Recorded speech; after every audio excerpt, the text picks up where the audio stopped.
నేడు అలుముకున్న మనిషిలో పరాయీకరణ తత్వం నుండి బయటపడి యువతలో దేశభక్తి భావాలు పెంపొందించడమే అల్లూరి సీతారామరాజుకు నిజమైన నివాళి కాగలదని వక్తలు పేర్కొన్నారు. డివైఎఫ్ఐ ఆధ్వర్యంలో జరిగిన సీతారామరాజు 127వ జయంతి కార్యక్రమంలో పలువురు వక్తలు పాల్గొని సీతారామరాజు విగ్రహానికి పూలమాలలు వేసి ఘన నివాళులర్పించారు. సీతారామరాజు 127వ జయంతి కార్యక్రమం స్థానిక ఇంద్రపాలెం అల్లూరి సెంటర్లో డివైఎఫ్ఐ ఆధ్వర్యంలో ఘనంగా జరిగింది.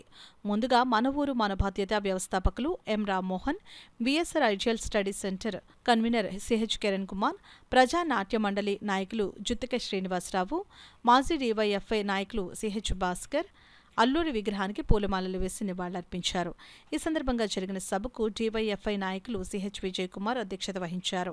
మాజీ డివైఎఫ్ఐ జిల్లా కార్యదర్శి పెద్దింశెట్టి రామకృష్ణారావు మాట్లాడుతూ, నేటి విద్యా విధానం యువతను కార్పొరేట్లకు అవసరమైన వ్యక్తులుగా తయారు చేసే కర్మాగారాలుగా ఉన్నాయే తప్ప మానవుల్లో మనిషి తత్వం కలిగించలేకపోతున్నాయని ఆవేదన వ్యక్తం చేశారు. మనిషిలో ఆలోచన శక్తి హరించి వేస్తున్నందునే దేశ స్వాతంత్రానికి ద్రోహం చేసి బ్రిటిష్ వారికి ఊడిగం చేసిన గాంధీ హంతకుల చేతికి దేశ పాలన పగ్గాలు వెళ్లడానికి దారితీసిందని విశ్లేషించారు. ఈ కార్యక్రమంలో సీనియర్ నాయకులు వి చంద్రరావు, సిహెచ్వి రమణ, హనుమంతు, రాము, దొరబాబు, చిన్న, రాజేష్, మంజన్ కుమార్, భద్రం, రామకృష్ణ తదితరులు పాల్గొన్నారు.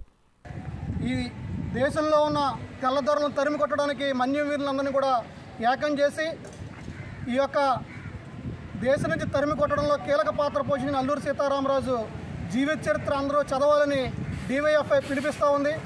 ఈరోజు పాఠశాలలో కానీ యువత యువకుల్లో కానీ దేశభక్తి భావాలు తగ్గుతూ ఉన్నాయి. డివైఎఫ్ఐ పిలుపునిస్తూ ఉంది. ఈ దేశంలో ఈ దేశాన్ని కాపాడుకోవాలంటే ఈ పెట్టుబడిదారీ భూస్వామి సమాజంలో ఈ వినియోగదారీ ప్రపంచంలో దేశభక్తి భావాలు తగ్గుతూ ఉన్నాయి. అవి పెంపొందించడానికి డివైఎఫ్ఐ కృషి చేస్తుంది.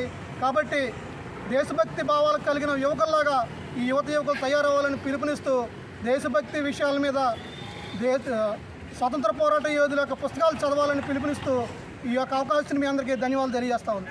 అంతా కార్పొరేటీకరణ, అంతా ప్రైవేటీకరణ, సరళీకరణ విధానాలతో ముందుకు పోయినటువంటి ఈ దేశంలో విద్యా విధానాన్ని ప్రజలకు వ్యతిరేకంగా తీర్చిదిద్దారు.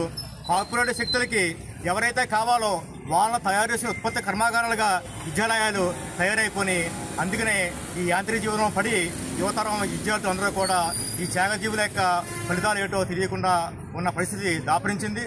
దీన్ని మనం ఖచ్చితంగా సీతారామరాజుకి నివాళంటే రాబోయే రోజుల్లో రాబోయే తరాలకి సీతారామరాజుని ఆయన జీవితాన్ని పరిచయం చేయడమే నిజమైన నివాళిగా మనం భావించాలి. ఇది మనం కాపాడుకోవడం కోసం ఆ యొక్క త్యాగాల్ని స్మరించుకోవాలి.